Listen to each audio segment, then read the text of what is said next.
I paid for my only son's wedding in Greece. The venue by the sea? Me. The dress rehearsal dinner for 50 guests? That was on my card. Even the honeymoon suite, perched on a cliff with a panoramic view of the Aegean, was reserved under my name. And yet, I didn't get an invitation. Not a call. Not even a mention. Instead, the week before the big day, my phone buzzed. It was a message from my son. Just one line. If you really want to be a part of it, you can watch from satellite view, LOL.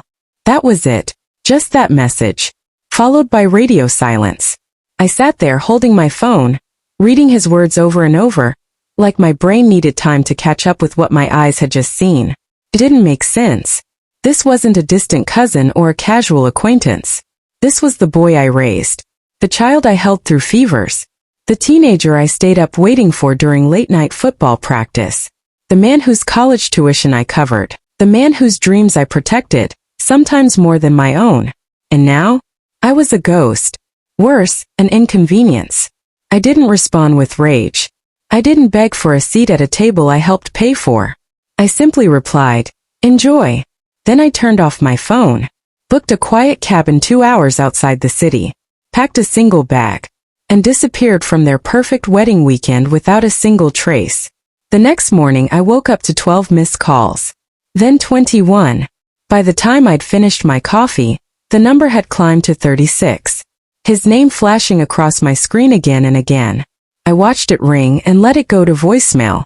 Because while he was celebrating the start of his new life with someone who erased me from the picture, I had already begun writing a different ending, one he never saw coming. If this is your first time coming across one of our stories, welcome. Please hit the like button and tell us in the comments where you're watching from. We love seeing how far these stories travel. And don't scroll away, because what happened next, no one saw coming. I live in a small town in Virginia, quiet, tucked between wooded hills and winding roads. It's not much, but it's where I built my life after my divorce. I've been here since Josh was 12. His father left on a Tuesday morning. Just a suitcase and the words, "I can't do this anymore." And suddenly it was just the two of us. I shelved a lot of things that year. My plans to go back to school. The part-time art classes I used to take on Thursdays. Even my savings. I drained what was left to keep the house and keep Josh stable. Raising a child alone teaches you a kind of silence. You learn to cry while doing the dishes. You learn to stretch a single compliment into a full meal of validation, because no one's around to give it back to you. Josh was my reason to keep going. He was bright, curious, quick-witted, always building something, always asking questions. Even when things got tight, I made sure he had the best I could give. I worked long hours as a school administrator by day, and took up freelance editing at night. There were evenings I fell asleep with my laptop still open, red pen marks across student essays and a half-drunk cup of tea by the bed. But it was worth it. Every late bill, every canceled plan, every holiday dinner eaten alone while he visited his dad across the state. I convinced myself it was all part of the sacrifice, for him. He grew up strong, independent, determined. But somewhere between high school graduation and his first job offer in New York, something shifted. He became colder. Not disrespectful, just distant. Phone calls turned into texts. Texts turned into silence. And when we did speak, it always felt rushed, like I was holding him back from something more important. Still, I kept reaching out. I never missed a birthday, never forgot to send care packages during flu season.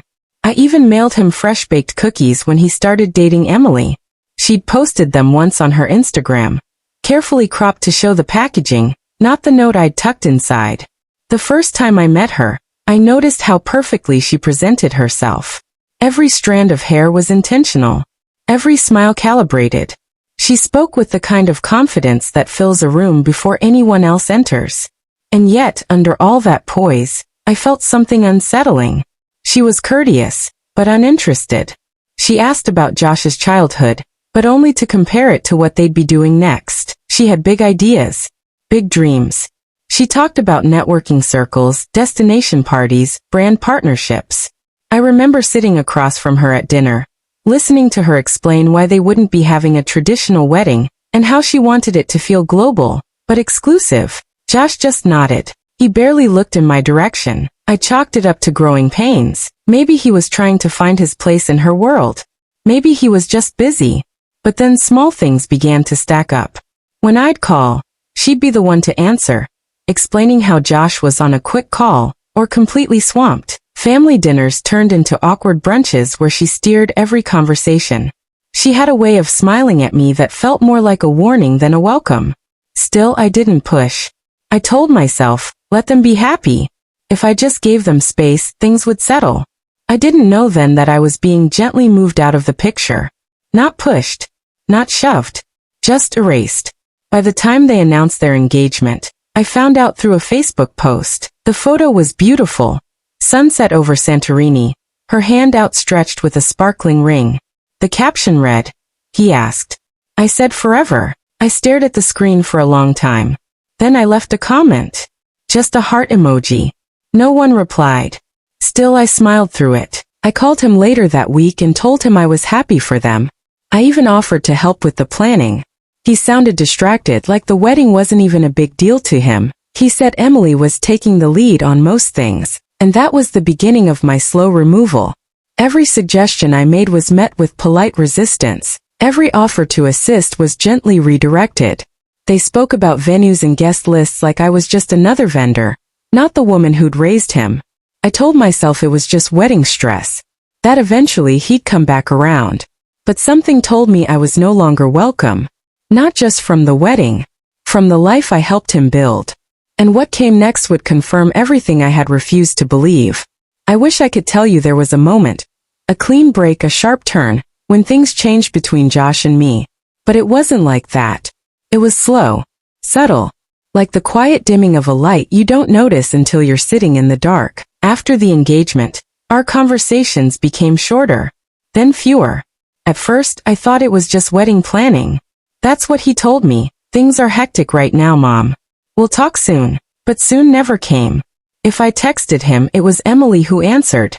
If I called, she'd pick up, say he was tied up, then linger a little too long on the line, asking me questions that didn't feel like conversation but surveillance. Polite, controlled, distant.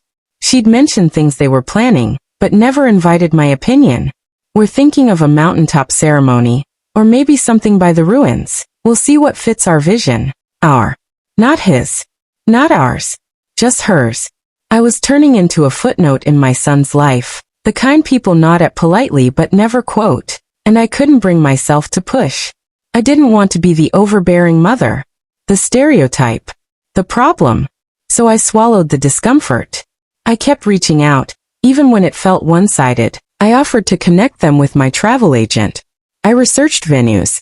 I mailed a handwritten list of family heirlooms they could include in the ceremony, pieces of our history. There was no reply. One afternoon I called during my lunch break. Emily answered. Again. She was laughing. Distracted. She must have thought she'd muted the call, or maybe she didn't care. Because I heard her voice clear as day. She keeps trying to insert herself into everything. It's like she thinks this wedding is about her. Josh is too soft to shut her down, so I have to do it. We'll do the wedding our way. His mom doesn't need to be there for everything.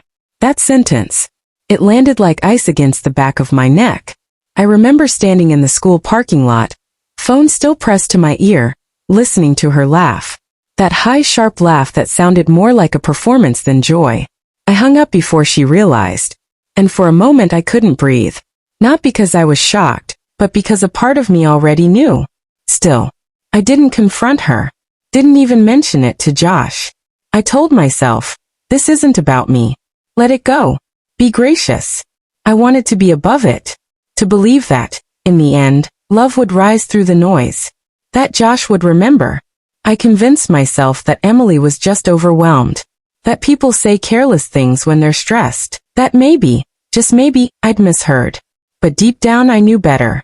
Every time I reached out after that, I did so with a little more hesitation. Every voicemail I left was shorter. Every text more carefully worded. And when days would pass with no response, I didn't follow up. I waited. In silence. I told myself it was temporary. That once the planning eased up, things would return to normal. But each passing week proved otherwise. They set a date. They chose Greece.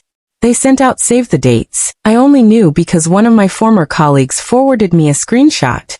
Her daughter had received one. I hadn't. There was no phone call. I tried to convince myself they were still organizing, that my invite was simply delayed. I told myself that for weeks, until pretending started to hurt more than the truth, that I wasn't being forgotten.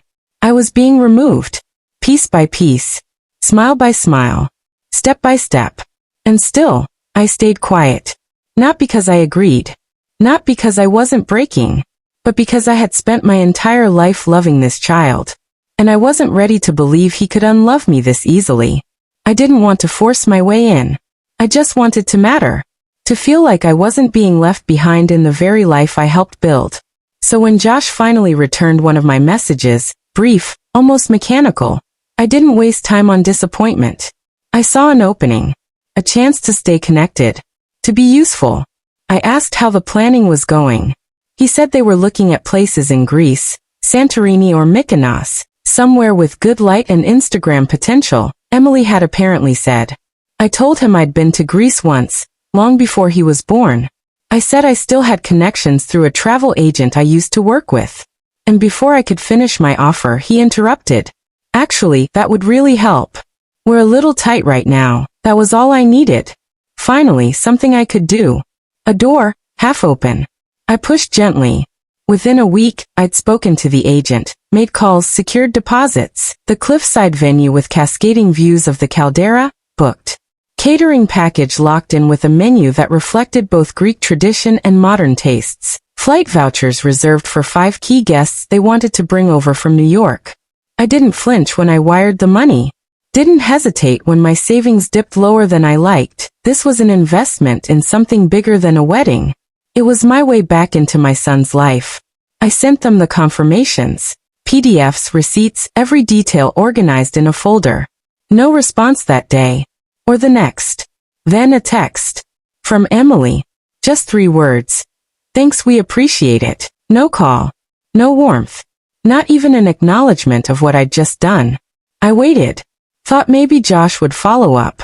Maybe he'd call on a quiet Sunday, tell me more about their vision, ask my opinion. But he didn't. Weeks passed. Nothing. The silence was no longer accidental. It was a choice. I watched their updates unfold on social media.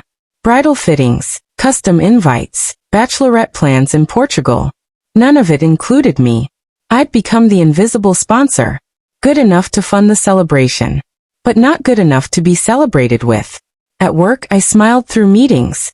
At night, I sat alone, scrolling through photos of a wedding I was paying for, but not part of. One evening, I got a voicemail from Emily's mother, Diane. A woman I'd never met. She gushed about how beautiful the venue looked, how grateful they were that everything was falling into place. She ended her message with, "You're truly generous. Thank you for making their dream possible. I hope we get a chance to meet. Though I know it's a small guest list. A small guest list." That was the first time I let myself feel it. Not confusion. Not frustration. But the clear, unmistakable ache of rejection. They weren't just avoiding me. They were building a new life with no room left for me inside it. I didn't call back. Didn't ask for clarification. I just listened to that voicemail once more before deleting it. Every word perfectly measured. Every sentence polite. They had already decided where I stood. Outside. Just far enough away to be useful, but never close enough to be seen. And still, I didn't confront them. I couldn't. Because some part of me still hoped that maybe, just maybe, they'd come around. That gratitude would grow into connection. That I hadn't given all this love just to become a footnote in their story. But I was wrong. And I hadn't even reached the most humiliating part yet. 1 month before the wedding. That's when the silence stopped feeling passive. That's when it turned deliberate. By then, I had memorized the pattern. Emily posted updates like breadcrumbs, enough to suggest a fairy tale in progress, but never enough to reveal the full story. Josh was nearly absent from them, always just out of frame, always smiling but saying nothing. I watched it all like an outsider standing at a window, wondering when someone might notice I was still out in the cold. I tried not to take it personally. Tried to convince myself that invitations were coming soon. Maybe they'd just been delayed. Maybe there was a plan I wasn't yet privy to. But the longer I waited, the heavier it all felt. And when the mail arrived each day, I'd shuffle through the envelopes with a familiar flicker of anticipation, only to find bills, catalogs, charity appeals, but never an invite. Never a card with gold lettering. Never the words, "We would be honored." So I reached out.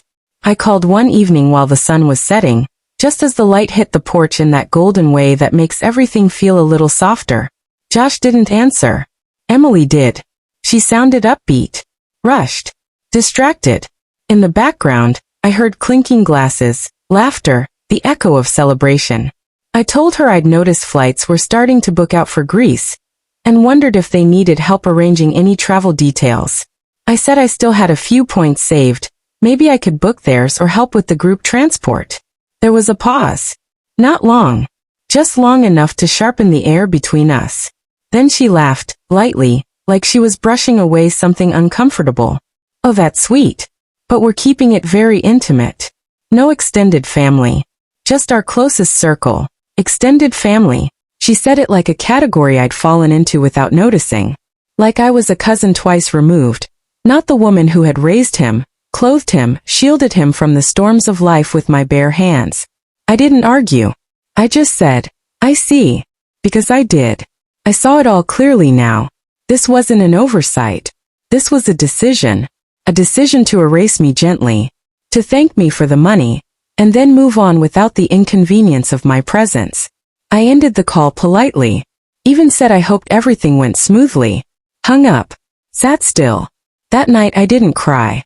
Not because I wasn't hurt, but because the shock of it all left no space for tears. I kept going back to one thought. What did I do that made it so easy for him to let go of me? I had spent years putting out fires, stitching together our little world with borrowed time and quiet determination. And now, with a single sentence, I'd been reduced to a name they didn't want on a guest list. I didn't reach out again for a while, didn't want to hear another round of polite lies, didn't want to chase someone who had already closed the door. But I couldn't stop thinking about Josh. And the hope, faint as it was, that maybe he didn't know what Emily was doing. Maybe he was just caught in the whirlwind. Maybe if I asked him directly, things would be different. So I texted him. Just a simple question. "Josh, I haven't received any wedding details. I'm assuming I'm still coming." He didn't reply that day. Or the next. On the third day, just before midnight, I heard the buzz of my phone. His name lit up the screen. I opened the message. Only one line. "If you really want to be a part of it, you can watch from satellite view, LOL." That was it. Just a joke disguised as cruelty. Or maybe cruelty disguised as a joke. I stared at it for a long time. Not because I didn't understand what he meant, but because I couldn't believe it came from him. This boy I had carried. The one who used to crawl into my bed after thunderstorms. Who once made me a Mother's Day card from notebook paper, and drew a crooked heart with crayons. Was this him? Or had I lost him long before this message and just refused to see it? I typed my reply. 12 letters. 2 words. Enjoy. Then I put the phone down, turned off the light, and sat in the darkness. Not broken, not loud, just quiet, and done. When I woke up the next morning, the message was still there. Same words, same tone, same feeling in my stomach, that strange cold tightness like something had dropped and never hit the floor. I didn't respond again, didn't reach out, didn't reread it. There was nothing new to find in those words. They said everything. That day, I moved through my routine like a person underwater. Made coffee, watered the plants, sorted laundry. My hands worked, but my mind stayed frozen on a single thought. How did we get here? I called Linda. She's been my friend since before Josh could walk. She knew every chapter, every messy, beautiful, painful one. And when she picked up, she didn't ask how I was. She just said, "What happened?" I told her everything. The text, the silence, the way Emily had reshaped the entire orbit of Josh's world, until I didn't even belong in its shadow. She didn't try to console me, didn't offer the tired phrases people say when they don't know what else to give. She just listened. And when I was finished, she said, "I'm so sorry. You deserved better." That broke something in me. Because deep down, I had started to wonder if I had done something to deserve this. If I had somehow failed without realizing it. After we hung up, I sat on the porch, wrapped in an old quilt, letting the afternoon sun wash over me while memories came like waves, slow, then crashing. Josh in his Batman pajamas, refusing to sleep without his stuffed lion. Josh, age 10, baking me a lopsided cake with too much cinnamon but proudly calling it Mom's favorite spice. Josh on the night of his high school graduation, hugging me tight and whispering, "We did it." I remembered every lunch I skipped so he could have cleats for football. Every night I stayed up reviewing college essays while he slept. Every time I told him, "I've got you," even when I didn't know if I actually did. And now I was uninvited from the defining moment of his life. Not by accident, but by design. I could feel the grief settle in, not the kind that bursts out in tears, but the kind that burrows deep and quiet, the kind that sits behind your ribs and hums. But I wasn't going to fall apart. Because something had clicked. I realized I had been trying desperately quietly to prove that I still mattered. Through money, through kindness, through patience. But love doesn't need a receipt, and dignity doesn't beg. So I made a decision. Not out of anger. Not from pride. But clarity. I wasn't going to chase after a place in their celebration. I wasn't going to remind them of the cost of what they were enjoying. And I wasn't going to fight to be tolerated by people who had already made peace with discarding me. I wouldn't make a scene. I wouldn't throw the past in anyone's face. But I wouldn't forget. And I wouldn't stay small to make space for people who had grown careless with me. That's the thing about betrayal. When it hits hard enough, it wakes something up inside you. Something strong. Something still. Something done. And that's where I was. Done. I need you to breathe. I wasn't ready for that twist either. If your heart just dropped, tap the like button. It tells me I'm not the only one who felt it. And don't keep this story to yourself. Share it with someone who loves real-life drama as much as you do. And don't forget to subscribe to our channel. I didn't wake up with an alarm that morning. The sun crept through the curtains like a whisper, soft and gold, casting long shadows across the wooden floors of my cabin. There was silence, thick, sacred silence. No group chats with vague excuses. Just stillness. A rare gift. I brewed a cup of herbal tea by the window, watching mist roll through the mountains like breath. And for the first time in weeks, I didn't feel like I was bracing for impact. It was their wedding day, and I wasn't going to chase it. The night before, I had handed my phone to the front desk with simple instructions. Lock it up. I didn't want the temptation. No, just peeking. No scrolling for crumbs of a moment I'd been deliberately cut out of. But Linda didn't follow those rules. When I returned to the lobby for a stretch break, she had already left me 5 voicemails. Cracked just a little. Picked up my phone, opened the photos she'd forwarded. There it was, crisp, filtered, and framed like a fairy tale. A seaside villa in Santorini. A flower-drenched altar overlooking the caldera. Soft strings playing as Josh and Emily beamed like royalty. Every detail I had helped pay for was there. The 5-tiered fondant cake? I recognized the marbled navy design. Emily had sent me 3 different options before choosing that one. The hand-carved wooden arch? I had sourced the vendor from a friend in Athens. The antique lanterns glowing at every table? I'd ordered those months ago and paid customs fees just to make sure they arrived on time. But I wasn't mentioned. Not in the captions. Not in the toasts. Not even in the hashtags. It was as if I'd never existed. Emily's caption read, "The most perfect day with the most perfect people. Surrounded by those who matter most." And just like that, I became invisible in a story I helped build. I stared at the screen until my hands began to tremble. Not out of rage. Not from sadness. But from the realization that I had spent so many years believing my love would always earn me a place. That showing up, sacrificing, supporting, those things guaranteed permanence. But love isn't a transaction. And people don't always honor the roots that held them up. Still, I didn't cry. I closed the images. Set the phone down. Stepped outside. The wind on the mountain smelled of pine and something clean, like renewal.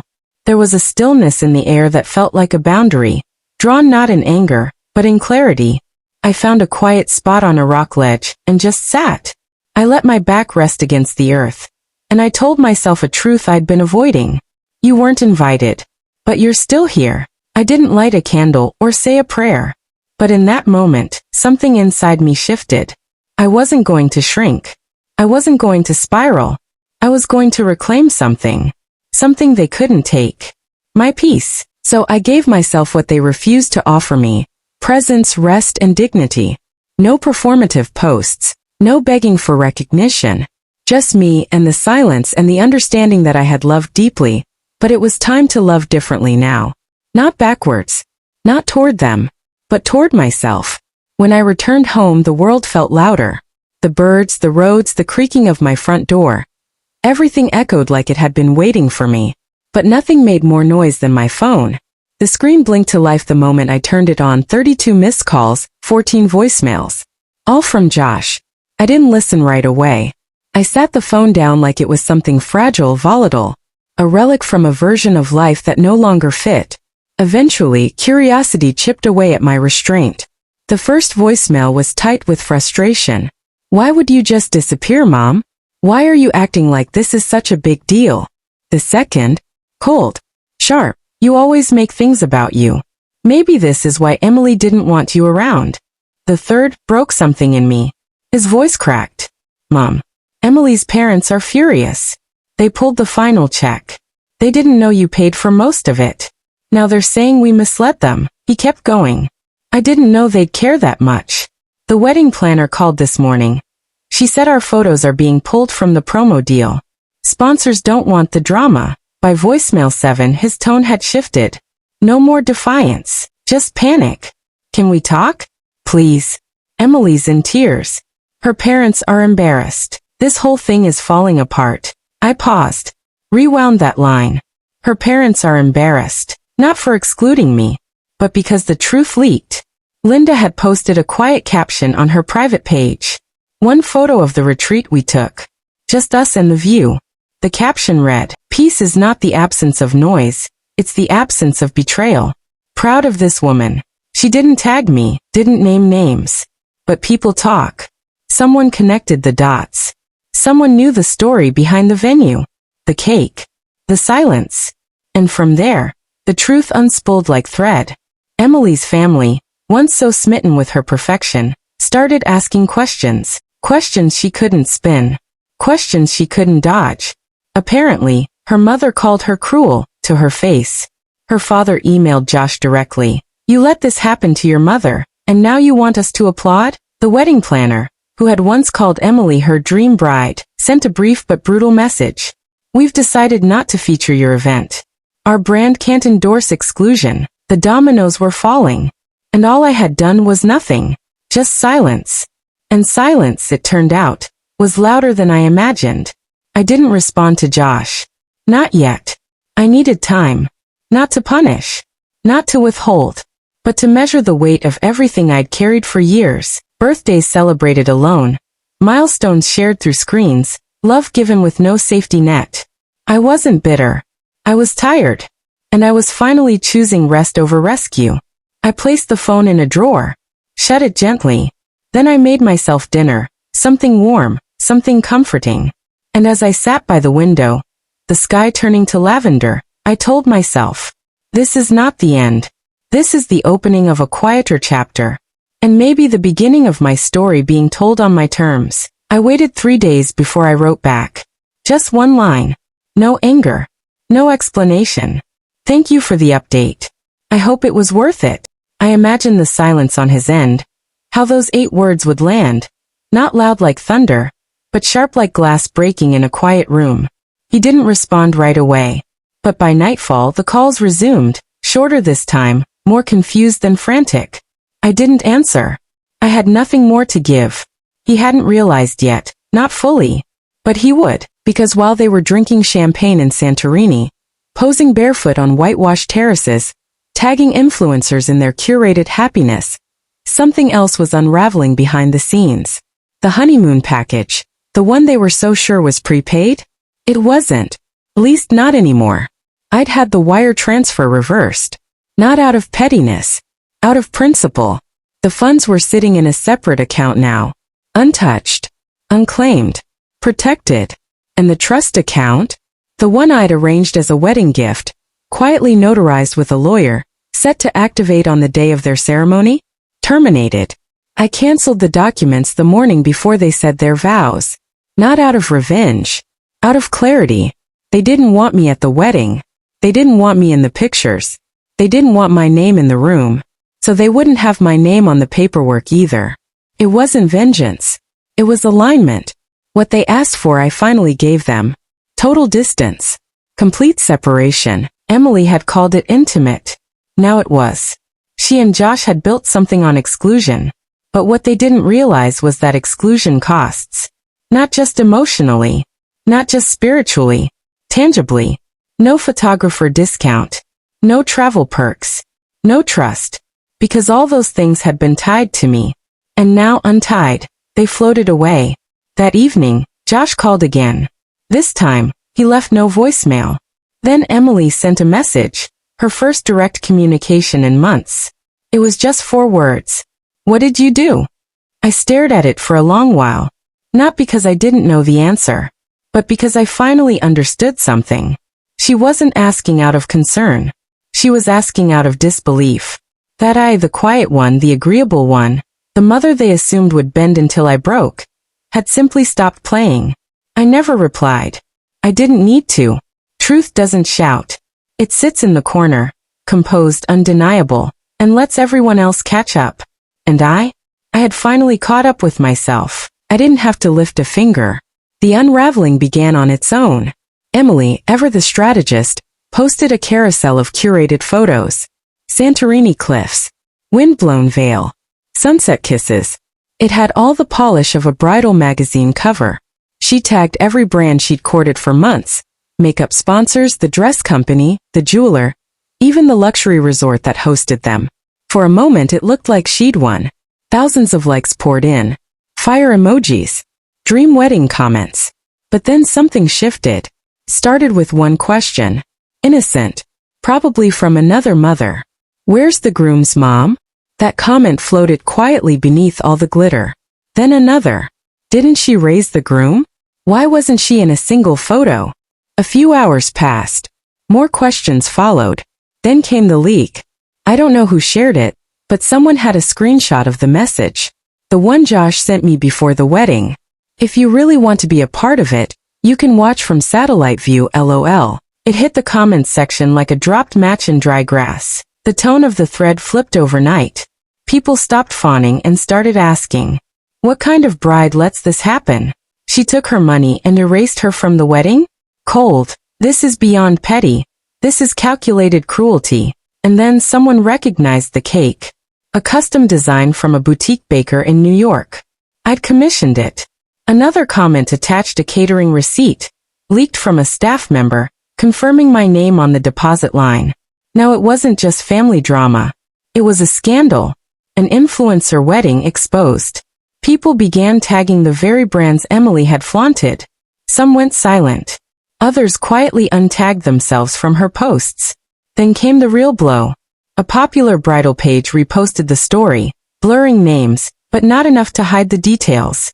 Within hours, the comments turned into a flood. Imagine excluding your mother-in-law after she paid for the wedding. If you didn't want her there, why take her money?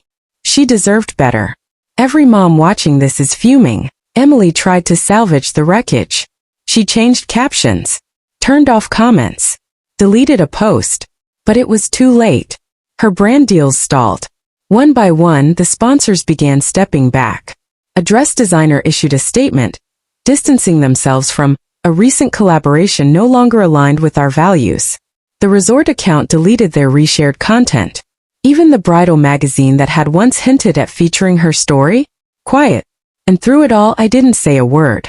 Not on Facebook. Not in a group chat. Not even to Linda. Because this wasn't about public vengeance. This was consequence. A natural sequence. A mirror finally turned back toward the face that had hidden behind filters. She built her wedding on silence, mine. But silence, when rooted in truth, doesn't disappear. It echoes. And in this case, it roared louder than anything I could have screamed. It's strange, isn't it? The moment you realize you've stopped hoping for an apology and started building something better without it. The morning after Emily's downfall made its quiet rounds, I made an appointment with my attorney. No more hesitation. No more maybe he'll come around. I updated my will. Josh's name? Removed. Every future asset. Every account. Every bond I've been holding for someday? Redirected. Not out of anger. Not out of revenge. But out of clarity. I named a local women's scholarship fund as the primary beneficiary.